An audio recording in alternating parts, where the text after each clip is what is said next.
Prévu pour ce lundi, c'est finalement mardi que la commission préparatoire présentera ses conclusions au Présidium des concertations nationales. Le groupe de contact, qui a un travail laborieux, se penche sur la révision des thématiques du règlement intérieur et sur le nombre des participants à ce forum.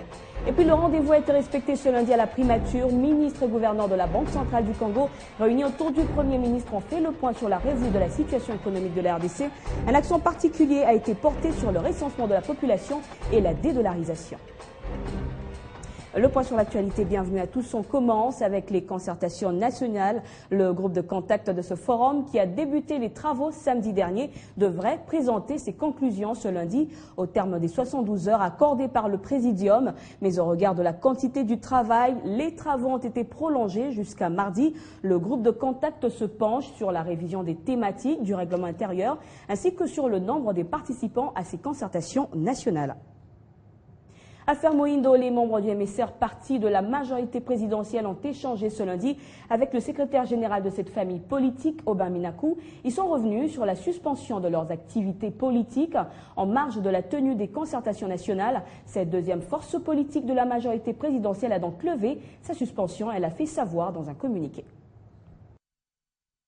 Le comité directeur du MSR, Mouvement social pour les renouveaux, a conféré avec le secrétaire général de la majorité présidentielle, Aubin Minakou Ndjalandjoko, ce lundi de la matinée, au siège de la MP dans la commune de la Gombe. Après avoir suspendu sa participation aux rencontres et activités à caractère politique au sein de la MP, aux travaux préparatoires et aux concertations nationales, réunis ces jours avec Aubin Minakou, le MSR a annoncé la décision levant la suspension de sa participation à toutes les rencontres et activités à caractère politique. Avec cette annonce publiée dans un communiqué de presse, le MSR reprend sa place au sein de la MP et devra prendre une part active aux travaux préparatoires ainsi qu'aux assises des concertations nationales. Signé par Laurent Simon Ikenge, rapporteur, porte-parole, et Yves Mobandoyogo, vice-président, le MSR confirme ainsi la volonté de tous les cadres et membres de ces partis politiques de pouvoir œuvrer pour l'unité et la cohésion nationale. Comme tous les lundis, le rendez-vous a été respecté à la primature. Ministre et gouverneur de la Banque centrale du Congo, réunis autour du Premier ministre Matata Ponyo, ont fait le point sur la revue de la situation économique de la RDC. Un accent particulier a été porté sur le recensement de la population, mais également sur la dédollarisation du franc congolais. En ce qui concerne le recensement de la population, vous savez que le dernier recensement organisé dans notre pays date de juillet 1984. Cela fait exactement 30 ans depuis le dernier recensement de la population. C'est ce qui explique d'ailleurs la présence à cette rencontre du ministre du Plan. Célestin Voulabandi participe à la troïka stratégique en présence du Premier ministre qui tient à l'état d'exécution de la feuille de route pour l'organisation du tout prochain recensement. Cet échange a permis de fixer un certain nombre de principes en ce qui concerne la mise à disposition du bureau central qui travaille sur cette activité, des moyens financiers nécessaires pour l'exécution de différentes activités. Un autre point abordé au cours de cette rencontre hebdomadaire, c'est la dédollarisation. Déjà la semaine dernière, il a été demandé au gouverneur de la Banque centrale du Congo de présenter une feuille de route concernant la dédollarisation. Et aujourd'hui, qu'en est-il? Cette feuille a été examinée et approuvée. Elle prévoit un ensemble de mesures qui vont s'étaler de fin août à octobre de cette année. Des mesures qui ont une finalité, c'est l'utilisation croissante du franc congolais dans les transactions courantes dans notre pays. À la primature autour du Premier ministre, ces deux points ont fait l'objet d'un examen minutieux. Le recensement de la population et la dédollarisation vont assurément être mis en application incessamment, a rassuré Daniel Moukoko Samba. Et les résultats escomptés sont attendus espère-t-on. On parle également dans ce journal de la bancarisation, une réforme qui, vous le savez, a fait que les bénéficiaires, qui sont les fonctionnaires et agents de l'État, soient libérés de l'emprise de ceux qui détenaient un certain pouvoir sur leurs dus. Plus d'un an après son lancement, le processus évolue plutôt bien, malgré quelques petits soucis dus à l'apprentissage, mais cela ne faiblit pas les efforts du gouvernement. Alanino Mwamba. c'est une chose convenable que nous avons trouvée. Parce que de cette façon, il y a lieu d'éviter beaucoup d'abus et beaucoup d'injustices qui se commettaient. C'est peut-être le début, mais une fois que la structure sera mise en place, je crois que les choses vont marcher comme sur les roulettes. On se rappellera toujours de ces déclarations, les premières en tout cas, des agents et fonctionnaires de l'État qui se réjouissaient de ces opérations qui sont une innovation du gouvernement actuel de la République. De l'année 2012, de son lancement à aujourd'hui, comme les difficultés se font sentir, comme les autorités du pays font des efforts pour vaincre les obstacles, lesquels sont souvent le fait de difficultés de l'accès à certaines entités à l'intérieur du pays. Ce qui fait que les fonctionnaires, parmi lesquels les enseignants, n'ont pu toucher leur salaire dans les délais depuis le mois de mai 2013. Mais une solution est en vue. Témoin de la patience dont les uns et les autres continuent à faire montre, malgré ce désagrément causé par l'apprentissage de la bancarisation, le gouvernement de la République exprime ses regrets et réaffirme sa détermination à améliorer les conditions d'accès au salaire au travers les banques, partout où l'opération se déroule déjà sans trop de peine. À cet effet, les arriérés de mois de mai, juin et juillet 2013 seront apurés dans les meilleurs délais. En toute responsabilité, le gouvernement, dans le souci d'épargner aux fonctionnaires résidant dans certains territoires difficiles d'accès suite au manque de moyens de communication, a décidé pour le mois d'août d'orienter les salaires payés via les opérateurs télécoms et les banques vers Caritas République démocratique du Congo et les ordonnateurs délégués en entendant la prise en charge de l'opération par les banques. Le gouvernement exhorte ainsi les agents et fonctionnaires concernés par cette situation au calme et à la sérénité. Coopération RDC-Japon, la vice-ministre parlementaire chargée des affaires étrangères du Japon en séjour à Kinshasa a échangé ce lundi avec quelques membres du gouvernement. Toshiko Abe s'est entretenu avec le ministre du Plan et celui de l'Emploi. Le Japon tient à porter son aide aux populations de l'Est. Charlotte Ibwaba.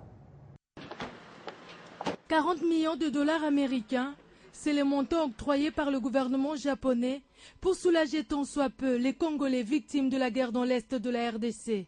Et c'est ce que la vice-ministre parlementaire chargée des Affaires étrangères du Japon a annoncé lors de son entretien avec le ministre du Plan, suivi de la révolution de la modernité.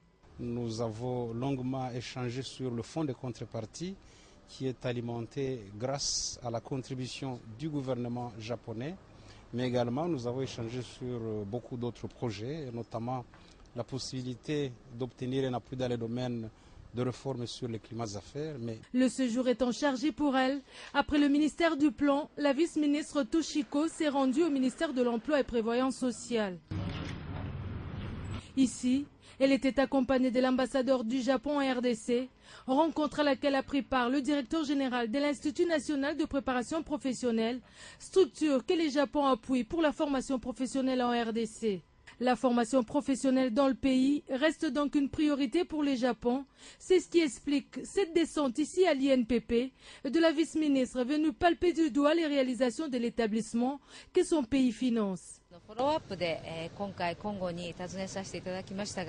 faut d'abord que le gouvernement congolais et le gouvernement japonais se discutent et de décider la grande ligne pour réaliser ce projet. Une visite qui réjouit la partie congolaise. Elle a visité les nouveaux sites qui abritera les installations de l'INPP d'ici une année. Et nous avons tous constaté que le travail avance normalement et ça fait la fierté de cette coopération aussi. Après le passage en RDC d'un membre du gouvernement belge dans le pays, celui d'un membre du gouvernement du pays du Soleil Levant prouve à suffisance combien la diplomatie congolaise est en marche. Une pensée pieuse en ce lundi 19 août où le monde célèbre la journée de l'aide humanitaire. Ils sont comptés par milliers ces humanitaires qui œuvrent dans les régions en proie aux conflits armés exposés à toutes sortes de dangers. Ces derniers n'exigent pas grand-chose, sinon de travailler dans des conditions qui garantissent beaucoup plus de sécurité. Telle est leur principale revendication à l'occasion de cette journée. L'accès du personnel humanitaire dans les régions minées par les crises armées demeure encore un énorme défi à relever. Dans la partie est de la République démocratique du Congo, par exemple, 5 structures humanitaires ont souligné récemment dans un communiqué l'importance pour les groupes armés encore actifs dans la crise de toujours laisser libre accès aux camions hélicoptères ou motos, d'avoir accès aux personnes vulnérables et qui en ont besoin. Cette année, la Journée mondiale de l'aide humanitaire offre une occasion historique de rassembler 1 milliard de personnes du monde entier pour soutenir une idée puissante, l'entraide des gens. Comptant parmi les pays ayant subi les plus les affres de la guerre, la RDC comptabilise actuellement près de 3 millions de déplacés de guerre et qui vivent essentiellement de l'aide. Aussi, 80% des humanitaires œuvrant au Congo sont originaires et natifs du pays, mais restent cependant très exposés aux dangers de mort liés à l'insécurité armée. Pour rappel, la Journée mondiale de l'aide humanitaire a été instaurée depuis le 11 décembre 2008 par l'Assemblée générale des Nations unies. C'est une occasion par laquelle les Nations unies convient le monde à penser à tous les humanitaires œuvrant dans des conditions parfois astreignantes dans le seul but de venir en aide aux nécessités de guerre, calamités et conflits divers. En sport, nous parlons de la Fédération internationale de football association qui a démarré officiellement ses activités ce lundi en RDC. FIFA 11 pour la santé, un programme de prévention de plusieurs maladies dont l'objectif est de préserver la santé des joueurs et de leurs familles. Le lancement de ces activités a eu lieu au siège de la FECOFA de Simon Yamba. La Fédération internationale de football association n'a pas que le football et ses compétitions à organiser. Elle se préoccupe également de la santé des acteurs, pratiquants et ceux qui sont censés assurer la relève.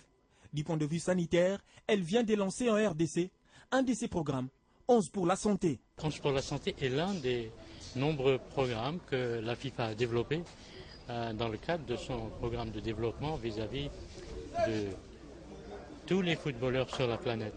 Le 11 pour la santé, c'est un programme de promotion de la santé pour la jeunesse. Sollicité par la Fédération congolaise de football association pour un début à Kinshasa, ce programme s'étendra également vers d'autres provinces de la RDC.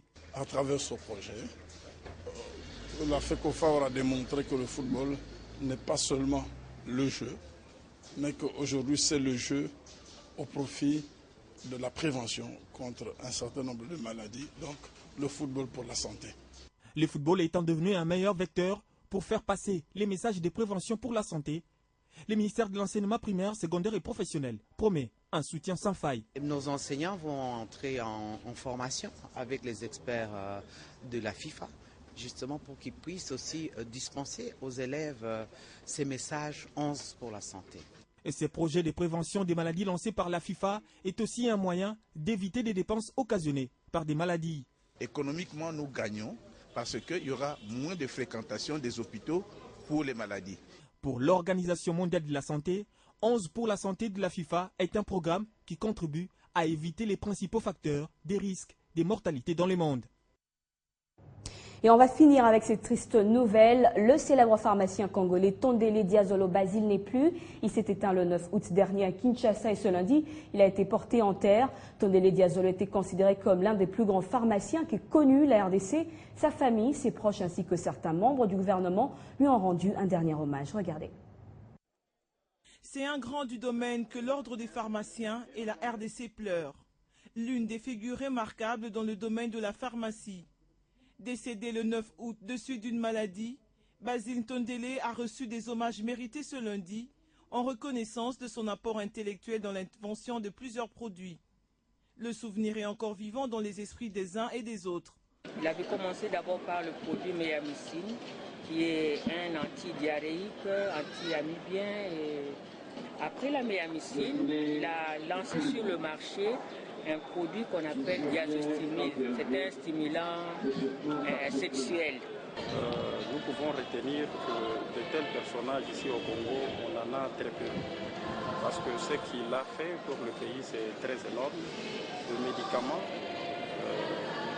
un laboratoire très équipé, et c'est vraiment énorme pour le pays. Inventeur de 5 produits dont Manadiar et Méamycine, et propriétaire des laboratoires et d'une usine de produits pharmaceutiques. Basile Tondele aura marqué son passage sur Terre. Il sera enterré dans sa concession de Kinkole. Voilà, merci à vous qui nous avez suivis en Belgique et partout ailleurs dans le monde.